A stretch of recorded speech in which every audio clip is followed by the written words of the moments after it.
For many of us, Dragon Ball Z has been the go-to anime for many years. It came to the West and won many of us over, even those that believe they can survive training as a Super Saiyan. The disappointment amused me so much as many try to power themselves up and only to pooping on themselves. It's a little humor right there. Dragon Ball Z is a personal love/hate relationship with me, and here we are with Dragon Ball Z Kakarot, a new action RPG that will take you on a journey once again through the series. Let's get right into this. I would be surprised if many of you watching this doesn't know the story of Dragon Ball Z Kakarot. I mean, it's been out for years. Would be weirdly surprised. You are now adult Goku with a new family after marrying Chi-Chi. This is the story where you discover your true lineage of being a Saiyan from another planet after your brother Raditz comes looking for you after many years. Sadly, it wasn't a happy reunion and spirals into a new story arc where more villains come to challenge the Z Warriors of Earth. You will go through all the story arcs leading to the final chapter of the Buu Saga. The in-betweens that leads up to the stories are where things get interesting. The developers from CyberConnect 2 are always great at giving us a grand anime experience. Dragon Ball Z Kakarot takes a new look at the story with giving new and old fans the experience of the ages. Being that this is in part a fighter, as you go into this single player journey, you will have to utilize food farming, leveling up, and your fighters unlocking new abilities throughout your journey. You will have full mobility through the levels and a world map that leads to universe map as you progress. Each area will have main missions in orange and side missions in blue. It is important to take care of side missions as you see them, because once you move on, you can't go back, or unless the end game when you could take the Trunks time machine to do them all over again. To give you a rough idea of how many hours spent, because me saying 55 hours and 35 minutes of gameplay doesn't really do it justice. I finished the game on February 19th when I began in January 18th. So a month long to finish the game. I took my time, but wow, I ain't expect to invest that much time. While you roam around, you can gather food, capture creatures for meat, farm materials to sell. It all comes together to give you the Dragon Ball Z experience. There will be enemies roaming around the area that you can fight or choose to pass by. Each one of them will have a severe level to them, so keep in mind of your own level and watch out because you can get toppled. Keep it as a ratio of if they're 5 levels above you, you can definitely take them on, but also keep in mind if they're 10 or above levels on you, you're a one-shot hit. And that same goes for any enemy that's lower than you. When it comes to combat, B will be your fight button and X is your key blast. You will use the shoulder buttons for your special attacks and assist attacks. LB will show off your special abilities that will use A, B, X, and Y. Yes, I am playing on the Xbox One. So depending on the character, you will have a transformation menu as well when you hit both LT and RT at the same time. That way you can have your warrior go beyond their potential, in Goku's case, Super Saiyan 3. A will be your dodge button, which is your best bet versus using block and dodge, which uses your key meter to transmission yourself behind your enemy.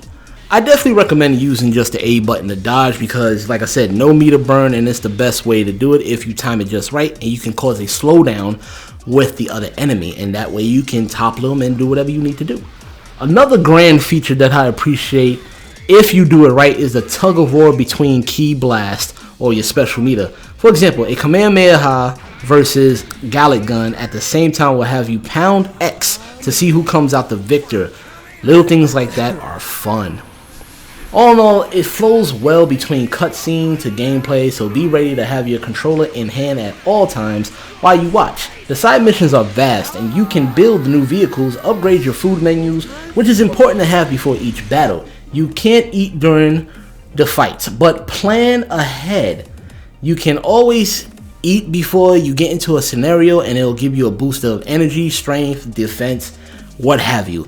Also keep in mind your capsules that you can keybind to the D-pad that you can utilize while you are in a fight. So that'll be the way for you to boost up your energy back up and your health.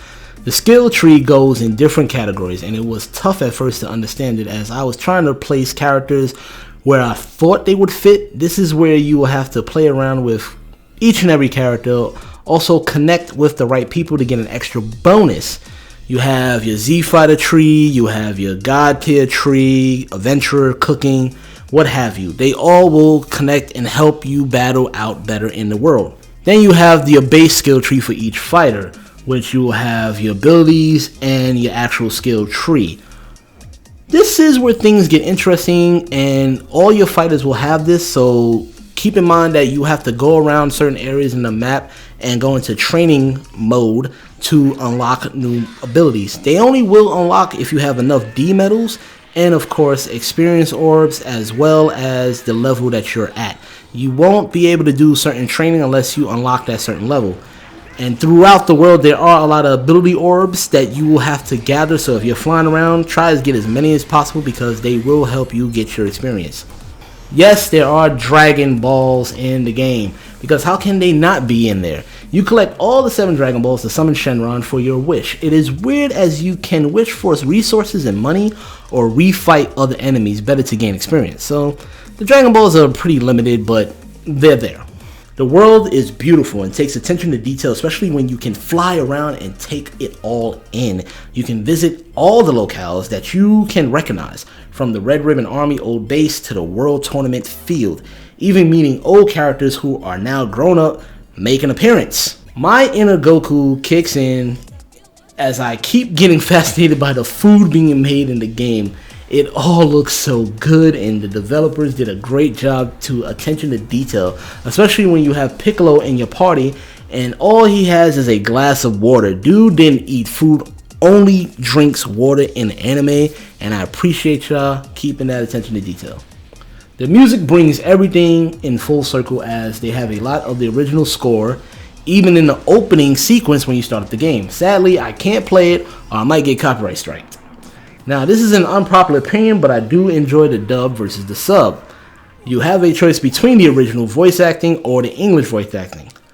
Sadly, Hiromi Tetsuro, who was the original voice for Bulma, passed away in 2017, which would have been great to hear her voice her again in the Japanese voice acting, that is. That doesn't mean Aya Hisakawa didn't do the voice justice at all. All were done beautifully. I felt great watching this whole thing.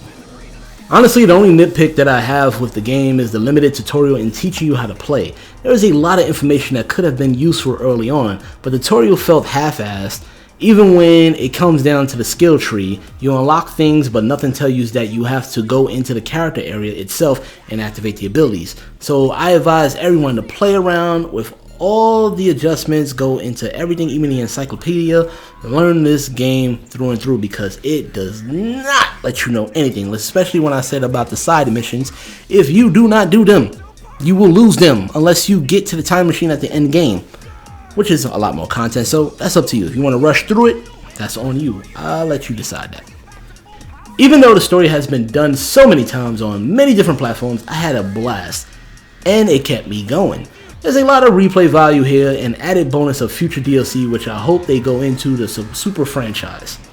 I personally would have loved them starting with the Dragon Ball game that led to Dragon Ball Z and then Super. Playing as Kid Goku would have been a great nostalgia for me, and I don't even think it ever been done before. I'm trying to remember. Don't get me wrong, this is good. And all that being said, I give this game a straight up buy rating. You need to buy this, add it to your collection, and enjoy it. It's worth to have it. It is a nostalgia game. It gives you everything you want in a fighting RPG style game, and I hope a lot of other developers see this and get ideas from this. And that being said, thank you for checking out this review. Please hit that like and sub button, hit that notification bell as well to stay up to date, and leave a comment, because it helps me know that you're in there. You can talk about whatever you want. If you dislike the review, if you liked it, if you dislike the game, we can discuss this. I want to learn from you to get better, and we can also have a nice discussion. You know, just try to keep it simple as best as you can. I know the internet's out there, but try to keep it simple. And that, I will check you next time, gamers. And as always,